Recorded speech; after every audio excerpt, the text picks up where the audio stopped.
Hello everyone, I am here again. We will read again today is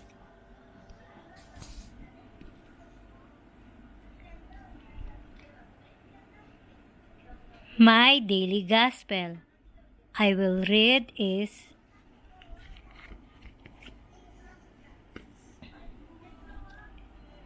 April 13. The blessing cup that we bless is a communion with the blood of Christ.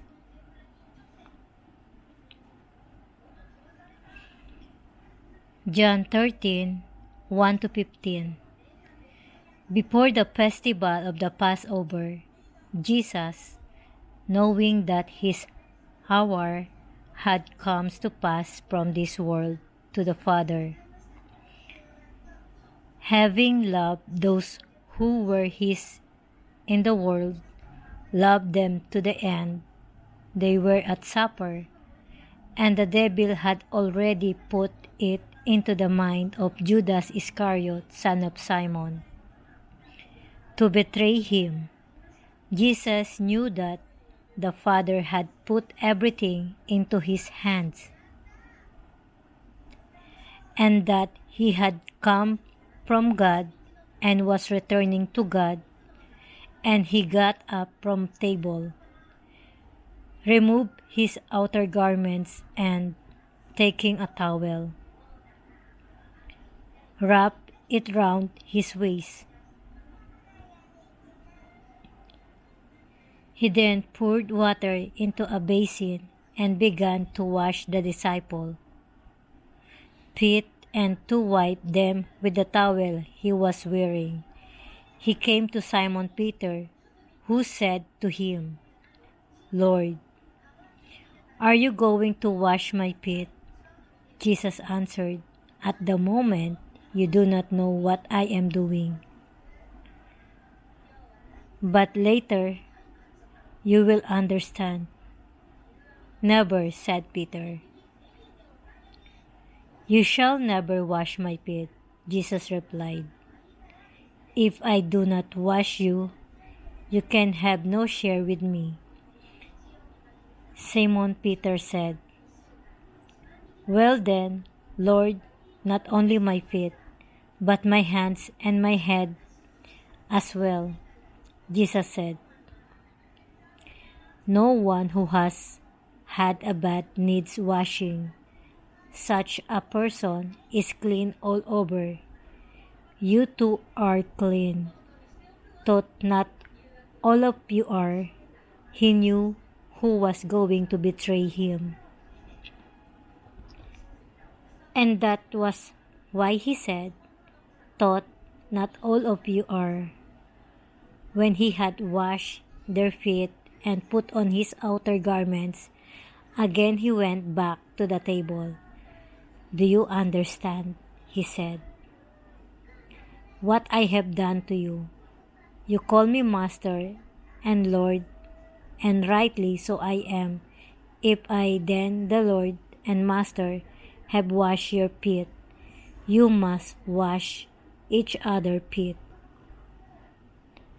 I have given you an example, so that you may copy what I have done to you." Reflection. Just before he died, Jesus shared a meal with his disciples. It was the Passover meal of the Israelites. During that meal, Jesus instituted 3 living memorials. The first memorial was an act of love and service. By washing their feet, Jesus challenged the disciples to a life of action, of humility, and of service.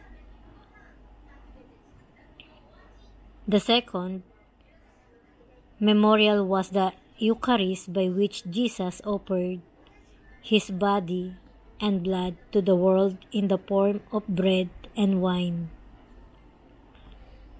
The third memorial was the priesthood. We keep the memory of the Lord by celebrating the Eucharist and by our life of loving service to our brothers and sisters.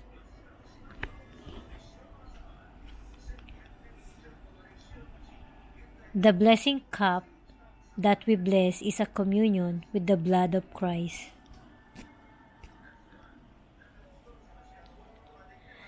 I will always remind you, we will talk to Him even in our minds. We will thank Him every day and we will pray to Him every day. And the most important thing is that we put Him in our heart and love Him more than in our lives because He will never forsake us. Gaya rin po na sinabi ko po sa inyo, palagi ko lang po kayong paalalahanan, nagpapaalala sa inyo na kakausapin po natin siya palagi kahit sa ating isipan. Magpapasalamat po palagi tayo sa Kanya sa araw-araw at magpe-pray po palagi tayo sa Kanya sa araw-araw.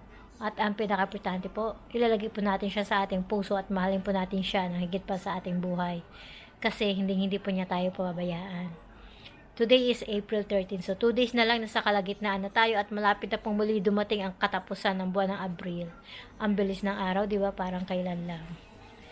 Ang binasa ko po sa araw na ito ay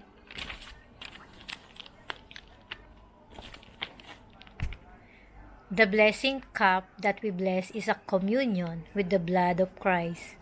Kumbaga sa Tagalog, ang SARO ng pagpapala na ating pinagpapala ay pakikipag-isa sa dugo ni KRISTO. Ang lahat ng mga bagay na ito ay nangyari upang maging halimbawa. Ito ay isinulat para maging babala sa atin na kung kanino ang mga katapusan ng mga kapanahunan ay dumating, kaya nga siya na nag-aakalang nakatayo ay mag-iingat at baka siya ay bumaksak. Walang pagsubok na dumating sa iyo maliban sa karaniwang pagsubok sa tao. Ang Diyos ay matapat, hindi ka pababayaang masubok ng higit sa makakaya mo. Kasabay ng pagsubok, gagawa siya ng paraan para makaligtas ka nang sa gayoy, makayanan mo ang pagsubok.